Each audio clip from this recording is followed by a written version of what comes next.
জাহান্নামে যাওয়ার একটি কারণ হচ্ছে ব্যভিচারে লিপ্ত হওয়া। আর কেউ যদি ব্যভিচারে লিপ্ত হয়ে যায়, আল্লাহ না করে, তাহলে সমাধান হচ্ছে তওবা করে ফিরে আসবে।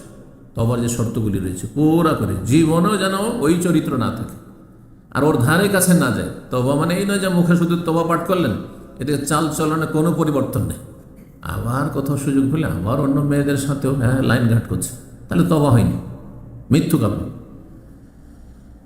তো জেনা করে বিনা তওবায় অথবা মৌখিক শুধু তওবা, অন্তর থেকে তওবা করে ফিরে আসেনি, গুনাহমুক্ত হয়নি, গুনার অনতপ্ত লজ্জিত হয়নি, গুনাহ বন্ধ করেনি, আগামীর জন্য প্রতিজ্ঞা করেনি, এই বদচরিত্র থেকেই গেছে আর ওই অবস্থায় মরে গেছে, তাহলে জাহান্নামে যেতে হবে, দীর্ঘকাল জাহান্নামে থাকতে হবে।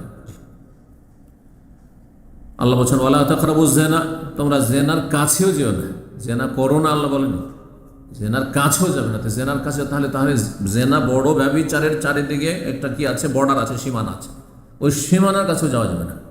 জেনা ব্যভিচারের কাছাকাছি যাওয়া হচ্ছে বেগানা মহিলার সাথে কথা বলা, বেগানা মহিলার সাথে কোথাও সফর করা, একই রিক্সাতে, বান্ধবীর সাথে কলেজ যাওয়া, সিনেমা দেখতে যাওয়া, অথবা নির্জনতা ইত্যাদি ইত্যাদি, তাদের চেহারার দিকে বারবার তাকানো, তাদের সাথে চ্যাটিং করা ইত্যাদি ইত্যাদি। অপ্রিয়ের জন্য বেগানা মহিলার সাথে কথা বলা, বেগানা পুরুষের সাথে কথা বলা, বেহায় বেপর্দা চলাফেরা করা বা বেহায় বেপর্দা যেসব চলে তাদের সাথে চলাফেরা, প্রেম করা। আজকাল প্রেম করাকে পবিত্র প্রেম বলা হচ্ছে। এই নোংরাদের কাছে প্রেমও নাকি দুই ভাগে বিভক্ত। পবিত্র প্রেম যদি লুচ্চামি করেন বিয়ে করার উদ্দেশ্যে, লুচ্চামি করে বিয়ে করে নেব, তাহলে হচ্ছে পবিত্র প্রেম। আর যদি আপনি গাদ্দারি করে দেন তো ওইটা নাকি অপবিত্র প্রেম। এটা নাস্তিকদের কথা, এটা সেকুলারদের কথা, এটা ইসলামের শত্রুদের কথা, এটা কাফেরদের কথা। ভালো করে শোনা, কোন মুসলিম এ কথা বলতে পারে না। যদি বলে তাহলে সে মুসলিম থাকবে না। কিসের মুসলিম তুমি যে নোংরামিকে দুই ভাগে ভাগ করো? নোংরামি আবার দুই ভাগ হয়, পায়খানা দুই ভাগে ভাগ হয়, একটা পবিত্র পায়খানা, একটা অপবিত্র পায়খানা।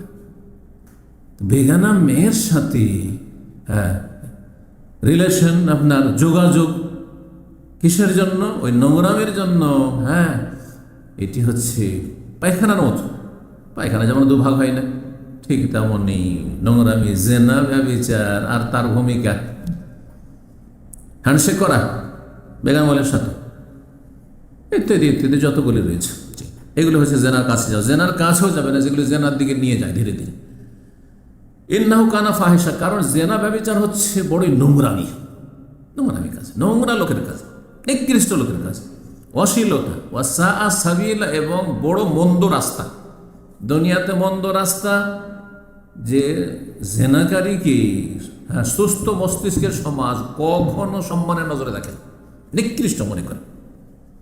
বেনামাজিও যদি হয় আজকাল মুসলিম সমাজের, কিন্তু চরিত্র ভালো।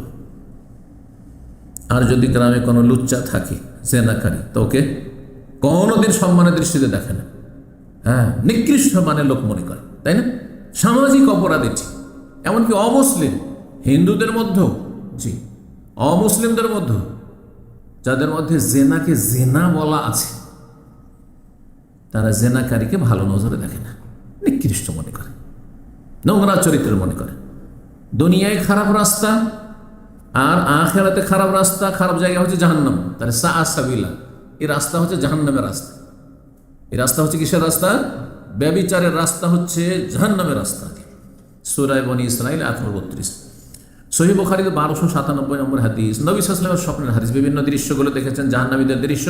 তাদের একটি দৃশ্য দেখেছিলেন যে কিছু নর নারী উলঙ্গ হয়ে আগুনের একটি তন্নর, মানে বড় বিশাল চুলহা, জাহান্নামের আগুনের চুলহা, আর তাতে জ্বলতে আছে, একবার করে ওপর দিকে উঠে চলে আসছে, আবার নিচে চলে যাচ্ছে, যখন আগুন আপ ডাউন করছে তখন।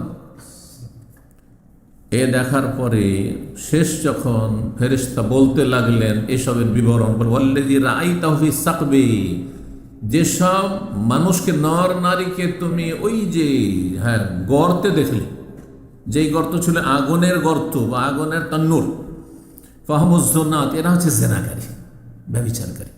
তাহলে ব্যভিচারকারীদেরকে উলঙ্গ বিবস্ত্র অবস্থায় নবী সাল্লাল্লাহু আলাইহি ওয়াসাল্লাম কিসে দেখেছেন?